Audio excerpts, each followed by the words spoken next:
Welcome to Module 2. I'm glad that you're with us.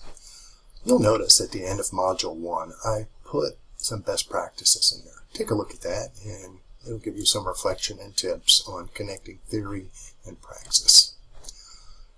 In the modules page, you'll notice I added 2 text headers. Assignments due before Wednesday, assignments due on or before Sunday. This is just another way that you can organize your modules page. Compare it to last week and see which one may work best for you and anticipate which one may work better for your students. You can click and look at the Module 2 summary.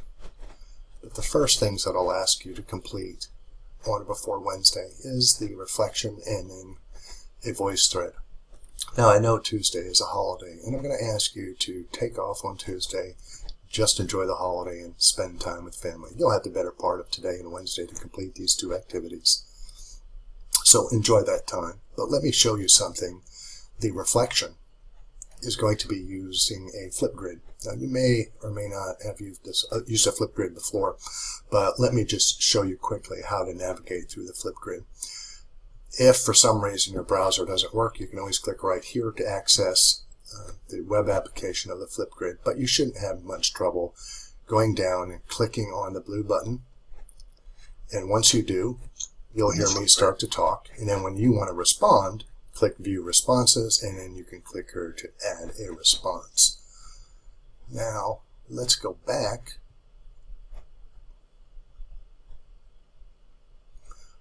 I have really gotten a lot of positive feedback on the flip grid, and I enjoy it as well. I'm anxious for you to try it and see how it may best serve your students. And in the Creating Effective Online Discussions, there'll be a voice thread presentation.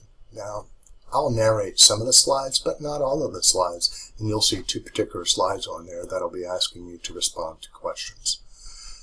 Then you'll transition to the assignments that'll be due on or before Sunday. Now, if you go down to Module 3, you'll see there's completion plan, another presentation, history, distance education, and end of course survey. You're probably thinking, wait a minute, I thought this was only 2 weeks long. Yeah, that is correct.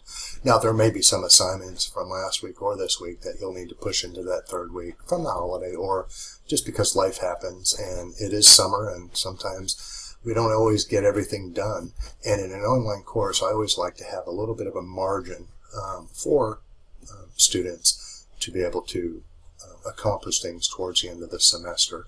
Now for our purposes specifically, if you're going to need more than these 2 weeks, I'll ask you to kind of give me your completion plan. What activities do you still have outstanding and when will those be accomplished? And then I'll give you an assignment in here that's optional and on the course design overview as well as history of distance education. And you can go in and look at those at your leisure, and then I'll ask you to complete the end of course survey. See you online.